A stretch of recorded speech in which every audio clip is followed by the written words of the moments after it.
دارم به این فکر میکنم که یه بازی قدیمی انقدری خوب طراحی شده که حتی با بازی ژانر خودش که الان هم داره انتشار میشه بهتر از اوناست. یعنی ببین چیکار کرده این استودیو با این بازی.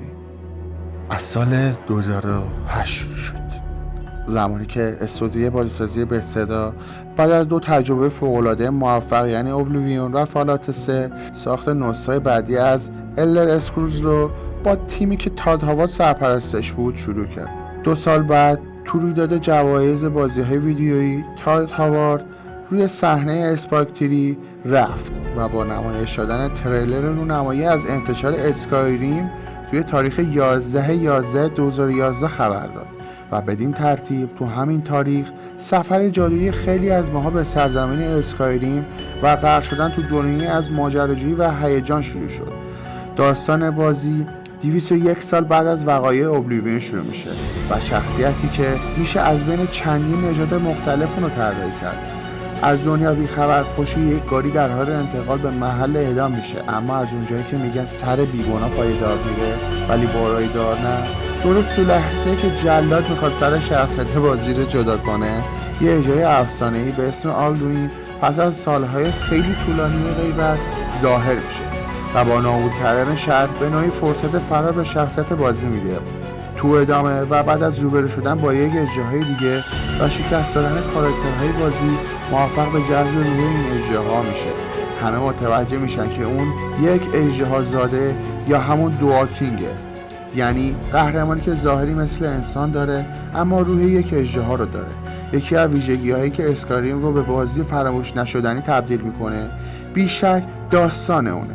البته منظورم فقط خط اصلی داستان نیست، بلکه خود داستان‌های ریز بازی باعث شدن که هر شخصیت توی دنیای بازی قصه برای تعریف کردن داشته باشه و تو گوشه کنار این دنیای بزرگ اتفاقای غیر قابل پیش بینی انتظار بازیکن رو بکشه. اتفاقی که مثل روبرو شدن با ترور یخی وسط کوههای پوشیده از برف بازی و رقم خوردن یک مبارزه نفسگیر یا ظاهر شدن موضوعات عظیم و جثه دیگه‌ای از جاینت‌ها که با یه ضربه میتونن حکم مرگ شخصیت بازی رو امضا کنن تا اژدها که خطرات اصلی این دنیای بزرگ به حساب.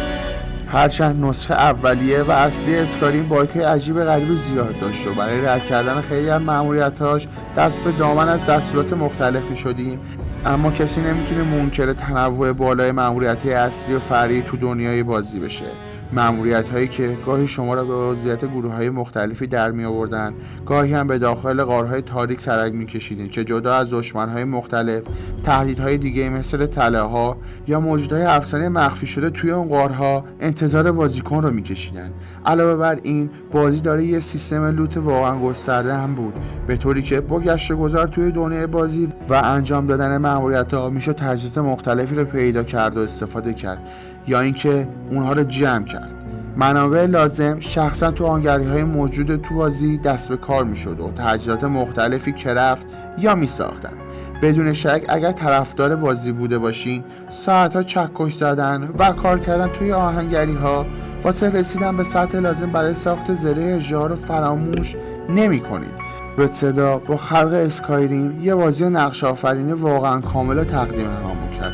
یه بازی که از یک طرف داستان خیلی خوب برای روایت کردن داشت و از یک طرف با سیستم مبارزات جالبش ما رو سرگرم میکرد و به لطف سیستم ارتقای کاراکتر کاملش اجازه میداد شخصیتی کاملا منحصر به فرد بسازیم. موسیقی‌هاش واقعا بی‌نظیر بودن و شاید از همه اینا مهمتر جهانی داشت که تو زمان خودش یکی از پرجزئیات‌ترین دنیاهای خلق شده توی بازی ویدیویی به حساب می‌آمد و این امکان رو فراهم میکرد تا روزها، ماه‌ها و حتی میشه به جرات گفت سالها تو زندگی کرد و ماجراجویی شدیداً متنوعی رو تجربه کرد.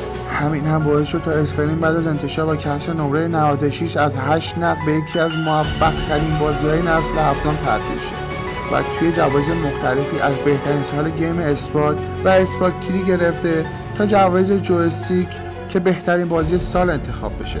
و همین دلیل هم بود که بتسدا به مرور زمان چند بسته الحاقی برای بازی منتشر کرد. نسخه لژندری رو شامل بسته‌های الحاقی و آخرین آپدیت ها تو سال 2013 در دسترس قرار گرفت و بعد هم تو نسل هشتم تصمیم گرفتن که ریمستر اون رو برای کنسول‌های نسل هشتمی و رایانه‌های شخصی عرضه کنن.